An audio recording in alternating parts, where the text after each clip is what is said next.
Ya baik, saya buka terlebih dahulu. Assalamualaikum warahmatullahi wabarakatuh. Selamat siang. Yang terhormat Kepala Sekolah SMAN 1 Talun, SMAN 1 Ulu Jami, SMAN 1 Koto Salak, SMAN 1 Belik, dan SMAN 1 Montong Gading.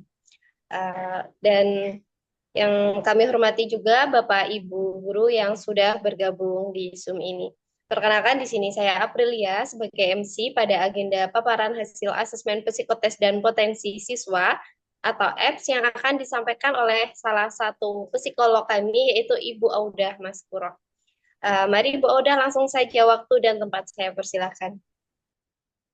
Terima kasih Mbak April sudah diantarkan di forum ini. Semuanya Assalamualaikum warahmatullahi wabarakatuh. Selamat siang Bapak Ibu semuanya dari SMA ya, SMA berbagai macam ya Mbak April ya. Baiklah, saya akan langsung saja untuk mengoptimalkan waktu yang ada. Saya akan share screen terkait bagaimana memahami atau bagaimana membaca hasil psikotes apps yang dilakukan beberapa waktu yang lalu. Bismillah, langsung saja ya. Bapak Ibu, ini hasil psikotes. Nah, di awal ini yang terpampang adalah terkait kecerdasan umum ya atau hasil tes kognisi begitu ya, tes intelijensi begitu. Dicontohkan ada data, kemudian kemampuan intelektual. Nah, kalau dicontohkan di sini ada taraf kecerdasannya di angka 106 masuk ke rata-rata gitu ya. Jadi ada yang di bold warna itu apa namanya kategorinya. Ini adalah kategorisasi IQ dari tes IST ya. Jadi kami menggunakan tes IST di mana kategorisasinya sebagai berikut. Untuk skor di bawah 80 masuk ke bawah rata-rata. 80 sampai 89 rata-rata bawah, 90 sampai 109 rata-rata, 110 sampai 119 rata-rata atas, kemudian di atasnya 120 sampai 139 superior, dan di atasnya very superior. Untuk tes IST ini ada 9 subtes begitu ya. Ada SE, WA, AN, GE, RA, ZR, FA, WU, dan ME. Nanti ini di tiap-tiap subtesnya ini ada masing-masing ya. Ada yang masuknya sangat rendah, rendah, sedang, tinggi, dan sangat tinggi. Jadi ini sudah ada norma-normanya begitu. Tes IST ini tes yang awalnya dikembangkan di Jerman, kemudian diadaptasi ke dalam bahasa Indonesia. Jadi ada verbal dan ada non-verbal. Sekilas gambaran terkait tes IST ini yang adalah yang pertama subtesnya SE ya. SE ini common sense di mana melihat kemampuan seseorang dalam membuat keputusan, memanfaatkan pengalaman masa lalu dan diaplikasikan di persoalan yang sekarang, penekanan pada hal-hal praktis dan konkret, pemanaan akan realitas, dan bagaimana seseorang berpikir secara berdikari atau mandiri. Ini soalnya bentuknya verbal begitu ya, dengan persoalan sehari-hari, kemudian bagaimana subjek atau siswa bisa menyelesaikan masalah-masalah praktis tersebut. Yang kedua subtesnya adalah WA, ini kemampuan analisis ya. Di sini mengukur kemampuan berbahasa, ada juga perasaan empati di situ, kemampuan berpikir induktif menggunakan bahasa, dan memahami pengertian bahasa. Selanjutnya subtes ketiga AN, ini juga masih bentuknya verbal, mengukur fleksibilitas dalam berpikir, ada yang mengkombinasikan, mendeteksi dan membedakan hubungan-hubungan, serta kekonsekuensian dalam berpikir. Dan verbal yang lain di subtes keempat yaitu GE, ini mengukur kemampuan verbal, lebih ke abstraksi verbal, kemudian kemampuan untuk menyatakan pengertian akan sesuatu dalam bentuk bahasa, membentuk suatu pengertian, mencari inti persoalan, dan berpikir logis dalam bentuk bahasa. Jadi kalau yang SE dan AN tadi praktis, kalau yang WA dan GE ini bentuknya lebih ke teoritis dalam bentuk bahasa.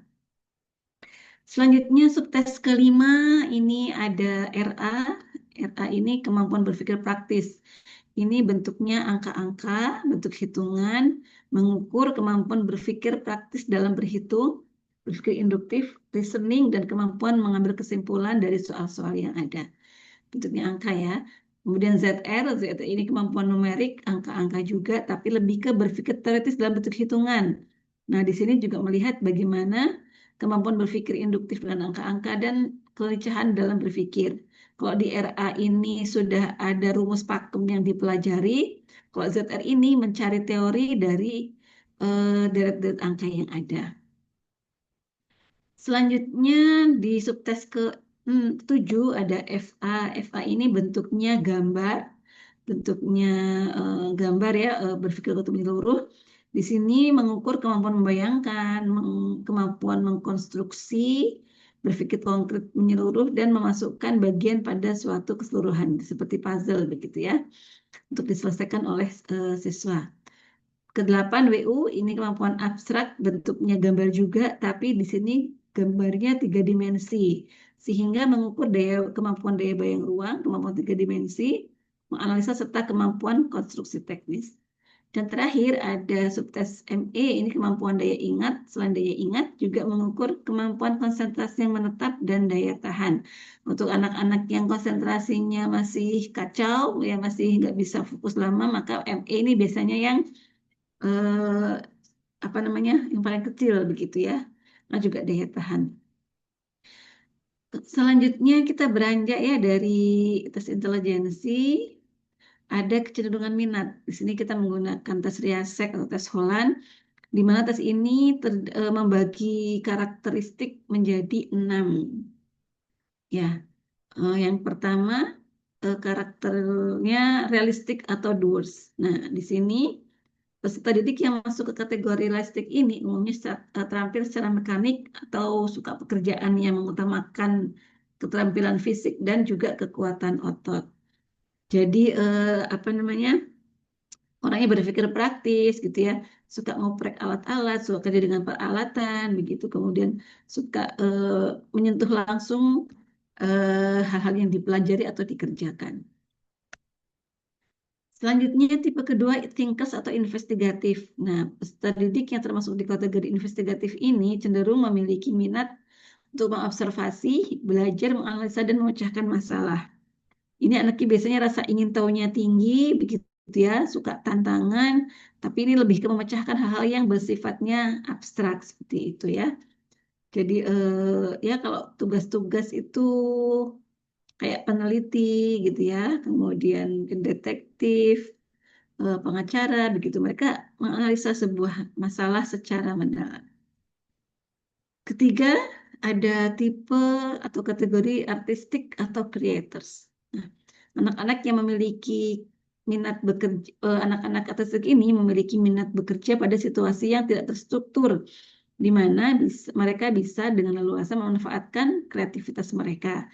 Ini anak-anaknya yang kadang punya waktu sendiri, mereka bisa moodnya kapan gitu. Jadi apa namanya, kemudian tempatnya juga mereka nggak harus di sebuah tempat yang baku.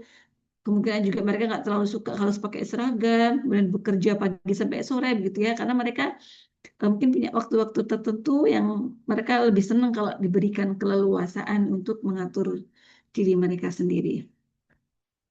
Selanjutnya kategori keempat helpers atau sosial.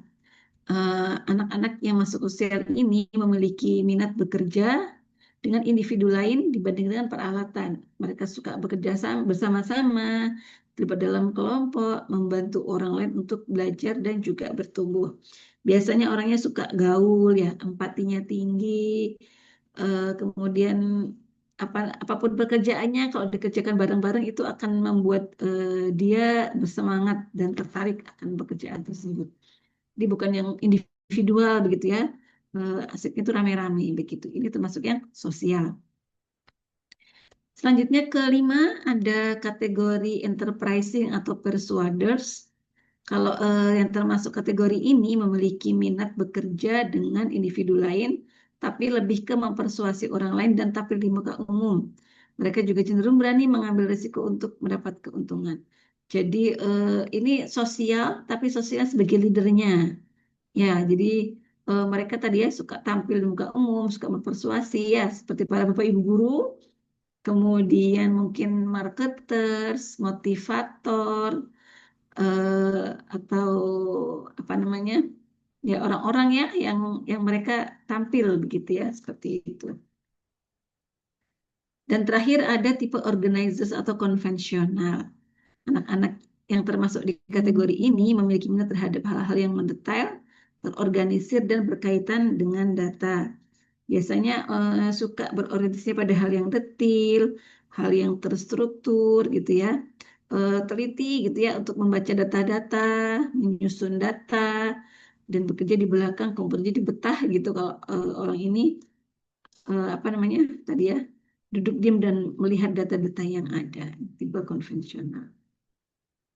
Untuk tingkat SMA, minat-minat ini kemudian dikaitkan dengan klaster bidang ilmu. Ini adalah kelompok peminatan mata pelajaran yang sesuai dengan kebutuhan siswa terhadap minat studi lanjut ke perguruan tinggi. Jadi nanti klaster bidang ilmu ini akan berguna untuk mengakomodasi ya pilihan minat dan bakat yang disesuaikan dengan nantinya akan mengambil jurusan tertentu. Nah, dicontohkan di sini anak ini tipe satunya realistik, tipe duanya artistik. Jadi dari enam itu nanti diambil dua yang dominan gitu. Jadi untuk yang tipe satunya realistik, maka prioritas satunya mata pelajaran yang perlu dipelajari lebih lanjut adalah matematika tingkat lanjut, biologi, fisika, pendidikan Pancasila, dan PJOK.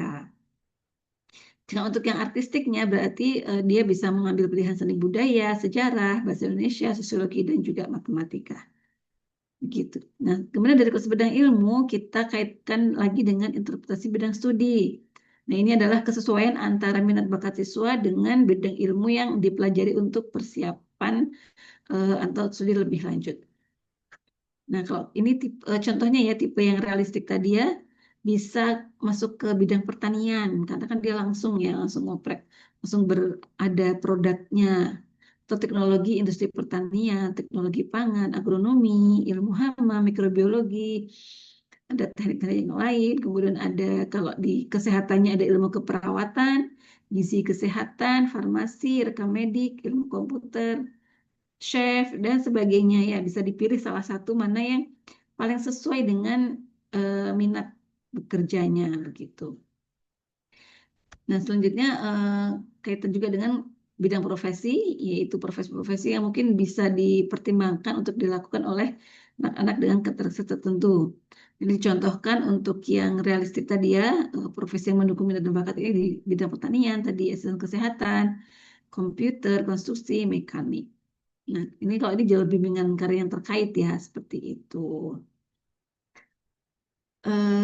Kemudian, nah ini yang contoh ya, yang artistik, tipe 2 yang artistik, maka berarti interpretasi bidang studinya ada ilmu ekonomi, fotografi, seni karawitan, seni musik, seni murni, kriya seni, batik and fashion, dan seni-seni yang lainnya disesuaikan lagi dengan mana yang paling diminati oleh anak-anak.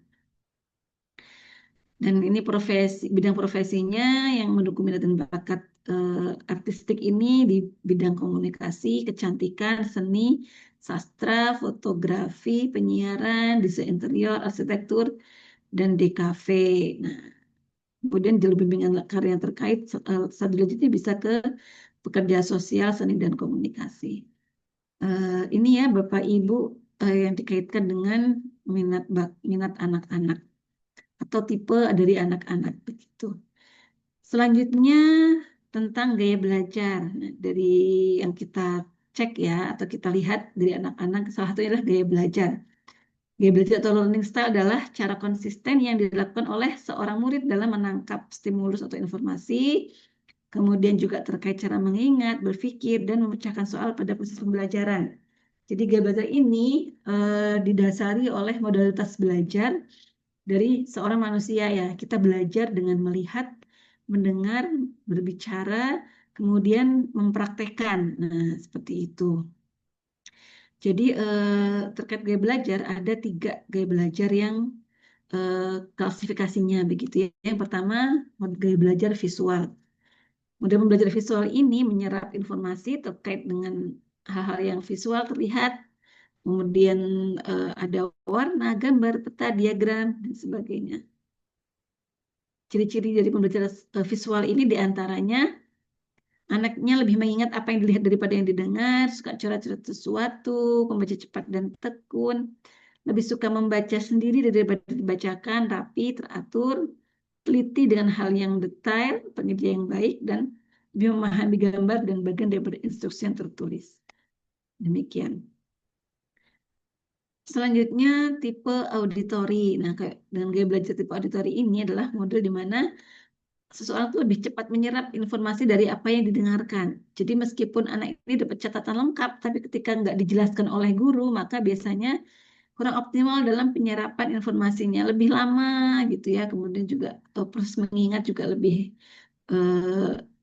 apa namanya lebih optimal begitu. Ciri-ciri auditori diantaranya dia lebih cepat menyerap dengan mendengarkan, sehingga penjelasan verbal akan lebih memudahkan. Kalau membaca, dia menggerakkan bibir atau dengan suara yang keras. Kemudian dapat mengulangi kembali dan menirukan nada, birama dan warna suara. Kalau berbicara itu bagus, terpola, ya, iramanya asik didengar. Lebih suka mendengarkan dan mengingat apa yang didiskusikan. Suka bicara, pandai mengeja, suka musik dan nyanyi. Tidak bisa diam dalam waktu lama dan suka mengerjakan tugas kelompok. Tadi ya, karena anak-anak ini suka diskusi, maka kalau tugas kelompok kan akan lebih memungkinkan begitu ya, akan ada pertukaran ide dan sebagainya. Dan terakhir, pembelajar kinestetik. Nah, model belajar kinestetik ini menyerap informasinya melalui gerakan-gerakan fisik. Nah, jadi dengan indranya indra kulit ya dan otot begitu. Ciri-ciri diantaranya selalu berorientasi fisik dan banyak gerak, bicaranya pelan, menanggapi perhatian fisik, suka menggunakan alat dan media, suka menyentuh orang lain, perkembangan awal otot yang besar, belajarnya suka dengan praktek. Kalau menghafal itu nggak bisa duduk diem, jadi lebih efektif kalau dia sambil jalan-jalan. Kemudian kalau membaca itu pakai jari sebagai penunjuk gitu ya, karena takut hilang fokusnya. Banyak menggunakan banyak bahasa isyarat, nggak bisa diem waktu lama, suka aksi, dan suka olahraga. Nah, informasi tentang gaya belajar ini akan berguna buat anak-anak ketika dia tahu saya modalitas kuatnya apa sih untuk belajar. Nah, misalnya dia anak visual berarti dia harus punya catatan yang lengkap, yang menarik gitu ya, agar ketika dia belajar lagi atau ketika dia membuatnya itu proses belajarnya akan lebih optimal begitu terserapnya. Kemudian misalnya di auditori berarti dia harus datang, harus diskusi atau merekam. Mungkin estetik berarti dia harus praktek begitu ya. Jangan belajar itu kemudian duduk diam, antang, tiduran, ya sudah bablas. Biasanya akan ngantuk atau bosen dan sebagainya. Jangan untuk Bapak Ibu guru, maka informasi tentang gaya belajar ini baik untuk diterapkan begitu ya. Jadi agar karena dalam setiap kelas kan pasti heterogen ya, ada yang auditory kinestetik, visual kinestetik, atau auditory visual. Nah, ini biar disesuaikan apa namanya dipakai semuanya. Jadi ketika pembelajaran itu berarti dijelaskan secara verbal, diberikan visual support, atau anak-anak diberikan tugas untuk membuat mind map, membuat bagan, membuat visual support yang lain untuk mengoptimalkan pemahaman. Dan juga ada praktikum gitu ya, ada diskusi, ada mereka mungkin apa namanya penelitian dan sebagainya, itu ada praktiknya begitu ya. Nah, mudah-mudahan setelah mengetahui gaya belajar ini bisa lebih optimal dalam melakukan proses pembelajaran.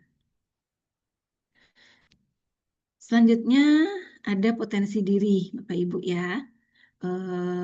Ini potensi diri yang diukur itu ada 3, yaitu ada daya juang atau adversity quotient, nanti ada emotional quotient atau kecerdasan emosi, dan terakhir ada achievement motivation atau motivasi berprestasi. Ketiga ini adalah potensi diri yang perlu untuk dievaluasi, dikenali, dan dievaluasi untuk adanya peningkatan. Karena potensi diri ini akan sangat berpengaruh terhadap keberhasilan seorang anak, baik dalam akademisnya maupun dalam nanti di bidang pekerjaan atau kehidupannya. Saya jelaskan singkat terkait adversity quotient ini. Yang pertama, ada 3 kategori ya, rendah, sedang, dan tinggi. Untuk yang daya juangnya itu rendah atau adversity quotient-nya itu rendah, anak-anaknya terlihat gitu ya, suka menghindari tantangan berat yang muncul, kemudian nggak suka perubahan, suka melawan atau lari dari tanggung jawab gitu, kemudian membatasi diri begitu ya dari, wah ini susah Bu, ini nggak masuk akal tugas-tugasnya, seperti itu ya. Begitu. Kalau yang sedang, dia cukup puas telah mencapai suatu harapan tertentu, ada inisiatif, ada semangat, tapi sedikit masih tetap menahan diri dengan perubahan begitu. Meskipun kadang nggak menyukai perubahan karena mereka sudah nyaman begitu ya, sudah nyaman dengan kondisi yang ada.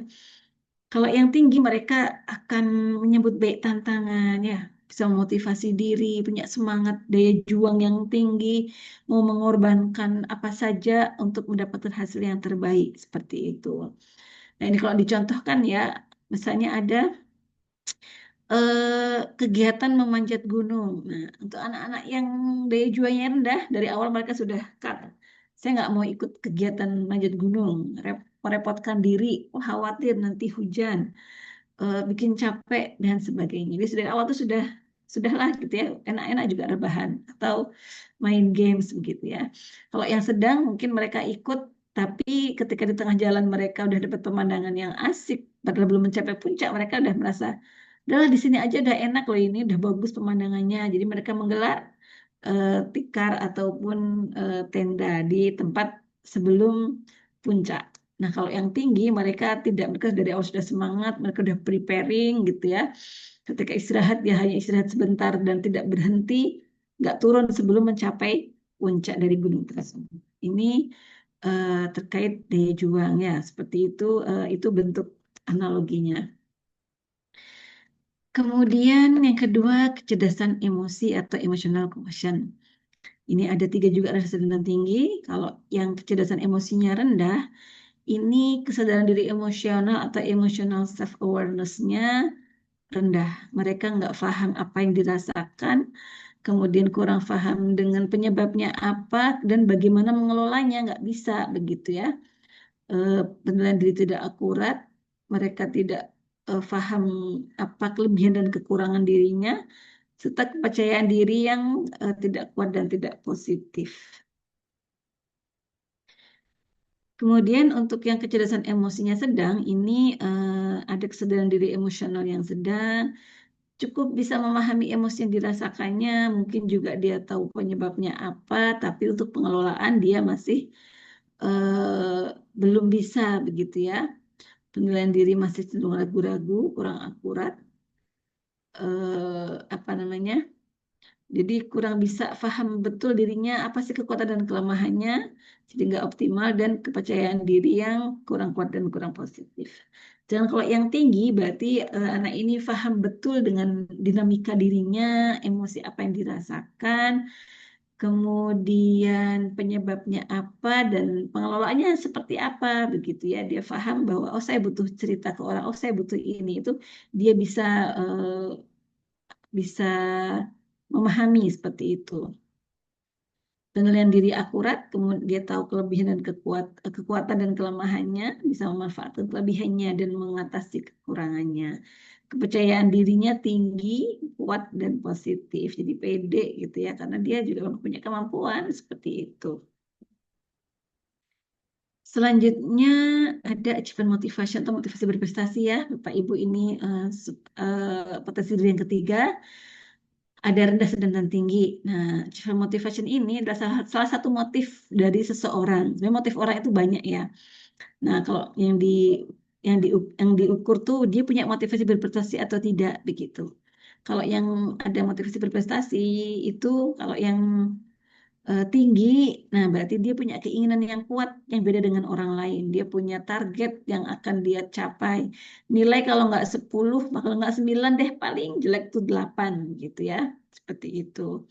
Karena dia punya tujuan-tujuan yang harus dilampaui. Kalau yang sedang keinginannya sama seperti yang lain, yang penting nggak remedial, yang penting mencapai KKM gitu. Kalau yang rendah nggak punya standar yang ingin dia capai. Dengan demikian dia melakukan hal-hal lain itu dengan tidak teliti dan kurang percaya diri. Ini mungkin bisa kelihatan ya oleh Bapak Ibu untuk anak-anak yang sifat motivasinya rendah bisa jadi ketika mengumpulkan ujian itu mereka paling cepat. Cepat kenapa? Karena itu selesai aja. Yang penting aku udah ngerjain tugas, ngerjain ujian. Soal nilai dia nggak peduli begitu ya. Nah kalau yang sedang mungkin ya so-so gitu ya. Dia belajarnya juga seadanya, yang penting nanti nggak remedial atau nggak subjek PKKM. Kalau yang tinggi ya tadi ya dia mungkin paling lama menyelesaikan sebelum bel suruh harus ngumpulin, dia nggak ngumpulin karena dia teliti dulu dengan betul-betul karena memang punya target nilai yang tinggi seperti itu. Selanjutnya kita bicara tentang survei karakter pelajar Pancasila. Ada 6 karakter. Yang pertama berkebinekaan global, gotong royong, kreatif, beriman, bertakwa, dan berakhlak mulia, mandiri dan bernalar kritis.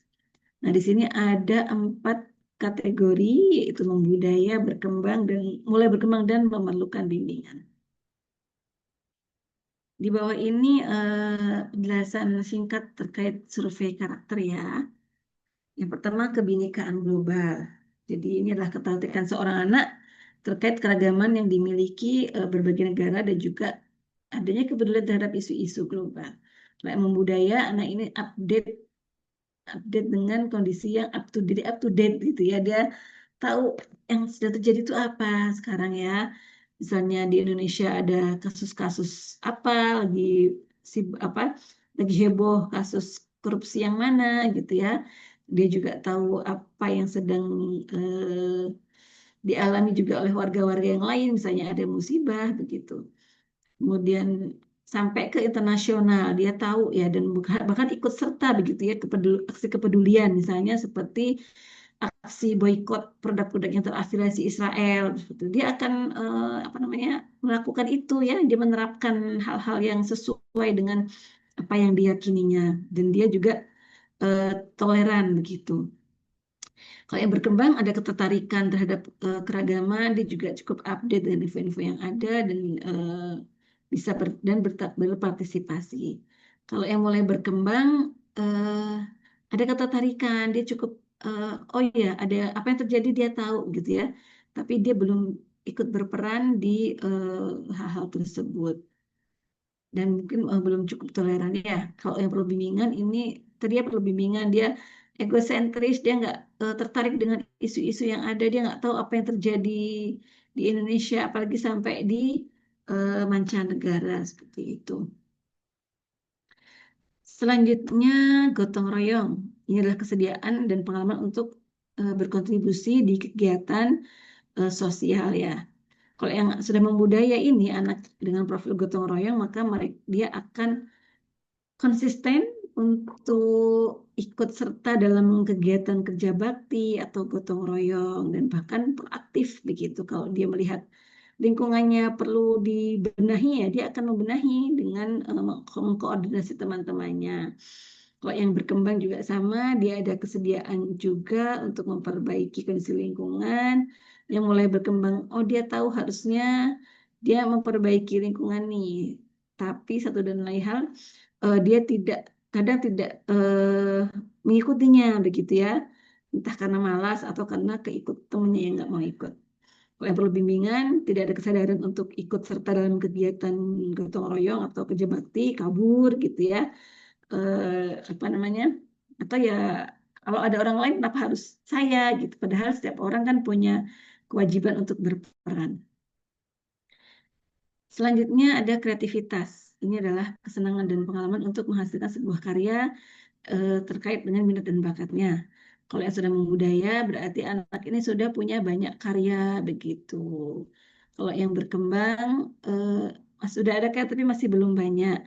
mulai berkembang, dia sudah tahu minatnya apa dan bakatnya apa, tapi masih belum bisa jalan untuk menghasilkan sebuah karya. Kalau perlu bimbingan, berarti anak ini belum tahu apa sih minatnya, bakatnya apa sebetulnya. Jadi dia apa namanya, ya masih belum terarah seperti itu ya, sehingga belum bisa menghasilkan satupun karya. Selanjutnya, karakter beriman, bertakwa kepada Tuhan Yang Maha Esa dan berakhlak mulia. Kalau yang sudah membudaya, maka murid ini sudah konsisten menerapkan perilaku yang berakhlak baik, baik dengan agamanya, dengan manusia, dengan yang lainnya, begitu ya. Untuk seperti sholat, puasa itu sudah dilakukan secara konsisten ya, sudah istiqomah dia untuk beribadah dan juga menunjukkan akhlak yang baik. Untuk yang berkembang juga ini murid punya kesadaran tentang pentingnya dia beribadah sesuai agama dan juga berakhlak yang baik dan sudah cukup bisa menerapkan. Kalau yang mulai berkembang berarti anak ini sudah menyadari pentingnya kita untuk beribadah, kemudian kita tuh harusnya melakukan ini, menghormati Bapak Ibu dan sebagainya, tapi belum sepenuhnya bisa diterapkan. Kalau yang perlu bimbingan, nggak ada kesadaran ya tentang eh, dia harus beribadah. Kenapa sih harus sholat? Kenapa harus puasa? Kan yang penting aku apa namanya aku baik begitu ya. Nah, tapi kalau di sini juga kadang-kadang anak ini belum menunjukkan akhlak yang betul-betul baik sepenuhnya. Jadi masih perlu bimbingan, masih harus diingatkan gitu ya, dikontrol seperti itu. Kemudian ada kemandirian. Kalau ini adalah kemauan dan kebiasaan untuk mengelola diri, baik pikiran, perasaan, dan juga tindakan. Kalau yang sudah membudaya, sudah konsisten, berarti anak ini untuk mengatur dirinya sendiri, nggak perlu dibangunkan pagi sudah bangun. Jam berapa dia mau berangkat, dia akan pasang alarm, kemudian dia berusaha untuk bangun.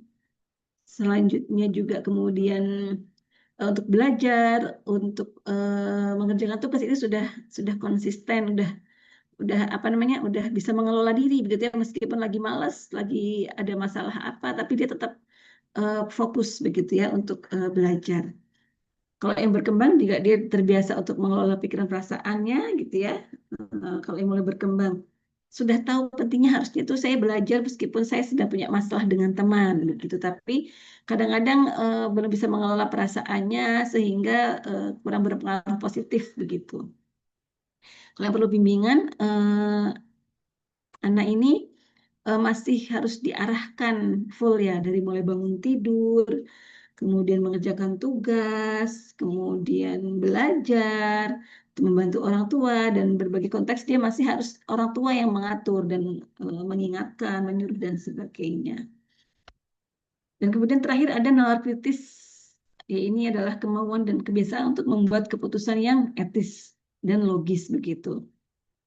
Kalau yang sudah membudaya, maka berarti anak ini sudah konsisten selalu mengevaluasi informasi, nggak mudah percaya dengan hal-hal, dengan semua informasi begitu ya. Apalagi sekarang zamannya medsos itu bisa diraih atau bisa diakses oleh siapa saja, sedangkan di internet itu tidak semua informasi itu benar, banyak yang hoax begitu. Jadi untuk yang membudayakan nalar kritisnya, dia akan selalu mengevaluasi dan dia bertanggung jawab, dia nggak akan sembarangan share informasi sebelum dia memastikan kevalidan informasi tersebut.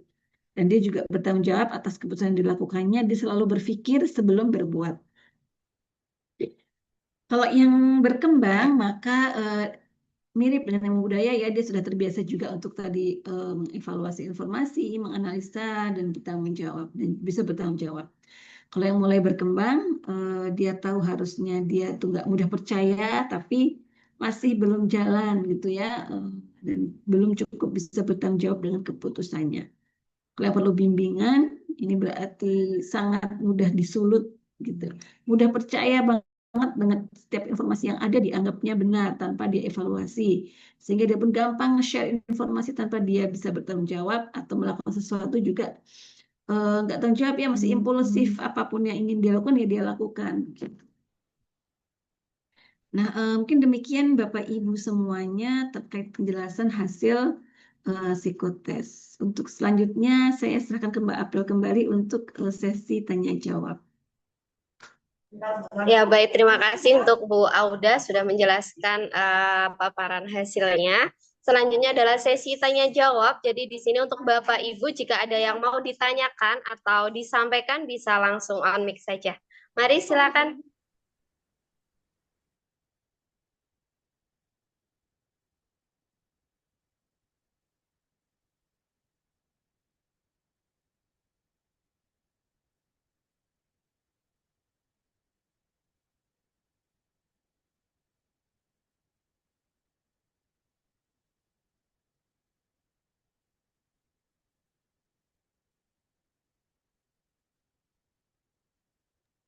Ya, mari silakan Bapak Ibu jika ada yang mau ditanyakan maupun disampaikan bisa langsung on mic.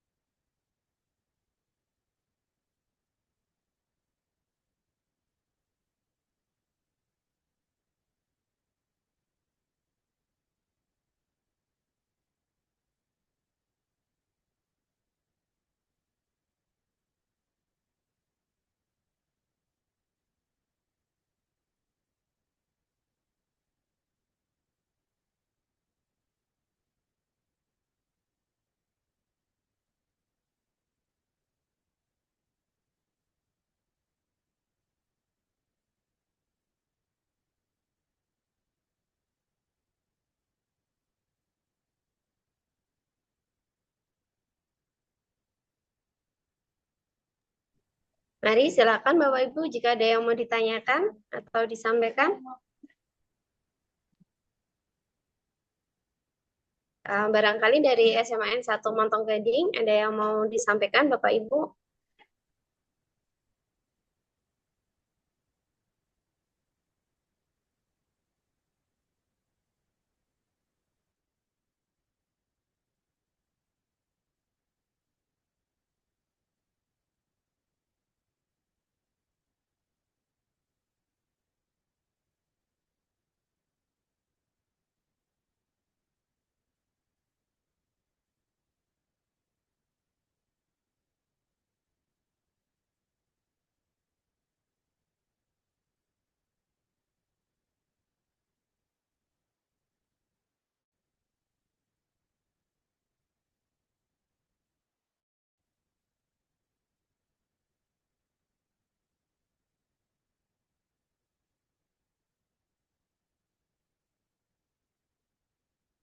Atau boleh pakai kolom chat ya, Bapak Ibu boleh diketik kalau seandainya memang ada problem di audionya, boleh silahkan. Boleh pakai chat.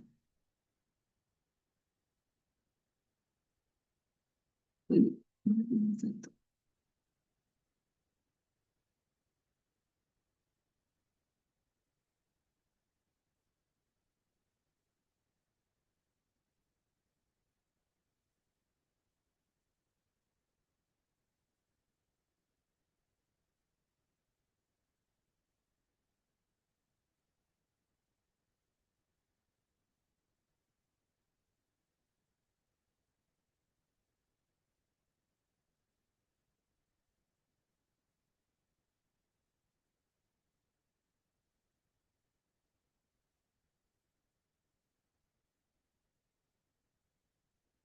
Ini jam yang ngantuk ya Mbak April.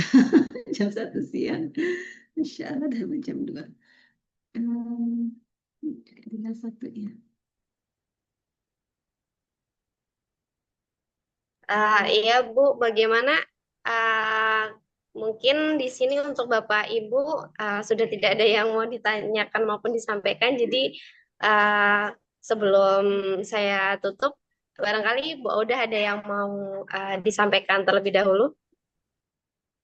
Mungkin sedikit menambahkan tadi ya terkait hasil psikotes ini adalah sebagai potret buat kita melihat kemampuan anak-anak, kemudian mungkin jadi pijakan begitu ya mana yang perlu diperbaiki dari anak-anak kita. Nah, mudah-mudahan bermanfaat. sebagai tadi ya untuk bahan evaluasi anak-anak tuh insya Allah masih memiliki kesempatan ya untuk bisa mencapai hasil yang lebih baik lagi apabila mendapatkan stimulasi ataupun arahan yang benar begitu. Nah, mudah-mudahan juga bisa dimanfaatkan baik oleh anak-anak maupun juga sekolah dalam rangka meningkatkan atau mengoptimalkan potensi dari anak-anak semuanya. Mungkin cukup sekian dari saya. Kalau tidak ada tambahan pertanyaan lagi, mohon maaf sebesar-besarnya kalau ada salah dan kurang dan hilaf dari saya. Wassalamualaikum warahmatullahi wabarakatuh. Terima kasih Mbak April dan semuanya. Ya, Waalaikumsalam warahmatullahi wabarakatuh. Baik, terima kasih Mbak Udah. Selanjutnya adalah sesi dokumentasi. Jadi di sini untuk Bapak Ibu guru mohon on cam sebentar saja. Mari kita foto bersama. Untuk Mbak Muna barangkali juga bisa on cam. Mari kita foto bersama.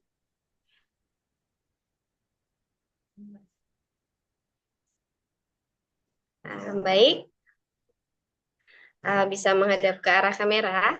Ya, saya beri aba-aba 1, 2, 3.